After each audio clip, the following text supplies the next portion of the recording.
بسم اللہ الرحمن الرحیم۔ ہمارے چینل پر نئے آنے والوں کو خوش آمدید۔ افلاطون کے زمانے کا ایک بادشاہ جس نے اپنے کچھ ساتھیوں کو جمع کیا اور افلاطون سے ملنے کے لیے جنگل پہنچا۔ ملاقات کے بعد بادشاہ نے ایک سوال کیا کہ تم یہاں جنگل میں پڑے ہو اور بظاہر تو مجھے یہاں آس پاس کچھ کھانے کی چیز بھی نظر نہیں آ رہی۔ بادشاہ نے کچھ ایسے الفاظ کہے جس سے ایسا محسوس ہوا کہ شاید وہ افلاطون کو حقیر سمجھ رہا ہے۔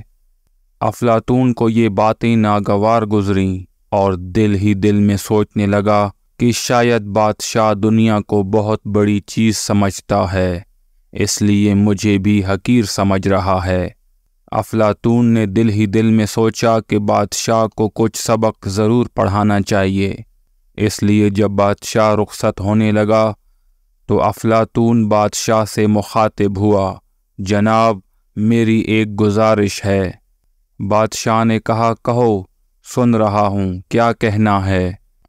افلاطون نے کہا، فلاں دن آپ یہاں میرے پاس تشریف لائیں، میں چاہتا ہوں کہ آپ کی ایک پروقار دعوت کروں۔ اس نے مزید کہا کہ بادشاہ سلامت، صرف آپ کی دعوت نہیں بلکہ آپ کے تمام وزراء، حکومتی ارکان، آپ کے مشیر، حتیٰ کہ آپ کے تمام فوجی بھی دعوت میں شریک ہوں۔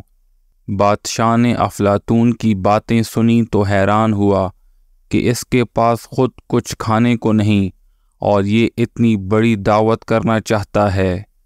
بادشاہ نے کچھ نہ کہا اور اس نے افلاطون کی دعوت کو قبول کر لیا۔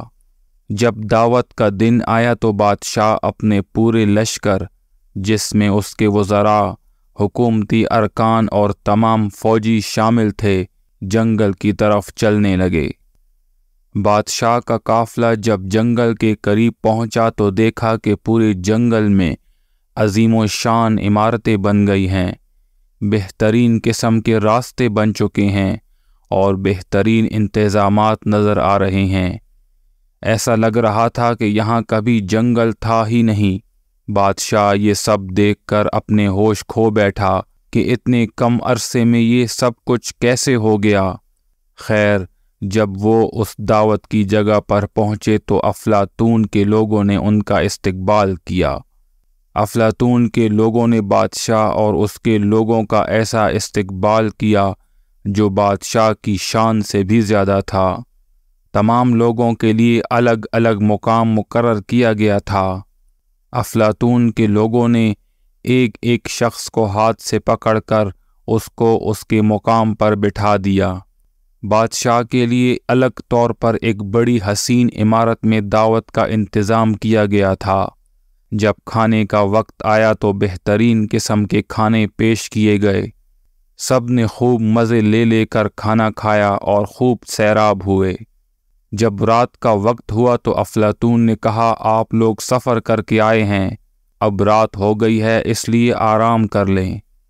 سب لوگوں کے لیے الگ الگ عمارتوں میں آرام کا انتظام تھا، وہ وہاں جا کر سو گئے۔ لیکن جب صبح آنکھ کھلی تو دیکھا کہ جنگل میں سوئے ہیں۔ جنگل میں نہ کوئی عمارت ہے اور نہ ہی کوئی راستہ، نہ کوئی بستر، نہ کوئی چادر، کوئی چیز بھی موجود نہیں تھی، صرف جنگل ہی جنگل تھا اور سب کے سب زمین پر پڑے تھے، حتیٰ کہ بادشاہ بھی زمین پر پڑا تھا۔ یہ دیکھ کر سب لوگ پریشان ہو گئے کہ ایک ہی رات میں یہ کیا ہو گیا، جس کی وجہ سے وہ شدید غصہ بھی ہوئے۔ افلاطون نے کہا، کیا ہوا، اتنے پریشان کیوں ہو؟ حیران ہو کہ کیا تھا اور کیا ہو گیا؟ جو کچھ تم لوگوں نے دیکھا دراصل وہ میرے خیال کا نتیجہ تھا، وہ قوت خیالیہ کا کرشمہ تھا۔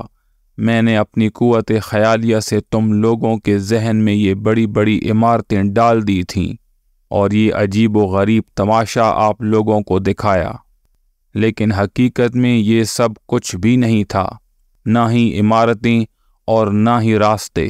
تمام لوگ بہت غصے میں تھے اور بادشاہ بھی پاگل ہو رہا تھا۔ اس نے افلاطون سے پوچھا کہ تم نے ایسا کیوں کیا؟ افلاطون نے کہا، جب تم لوگ آخرت میں جاؤ گے تو یہ دنیا اور اس کی تمام عمارتیں، یہ زیب و زینت اور آرائش، سب کچھ ایک خیالی صورت نظر آئیں گی اور تم لوگوں کو دنیا کی حقیقت سمجھ آ جائے گی۔ امید ہے آج کی ویڈیو آپ لوگوں کو پسند آئی ہوگی۔ مزید ویڈیوز کے لیے میرے چینل کو سبسکرائب کریں۔ السلام علیکم ورحمۃ اللہ وبرکاتہ۔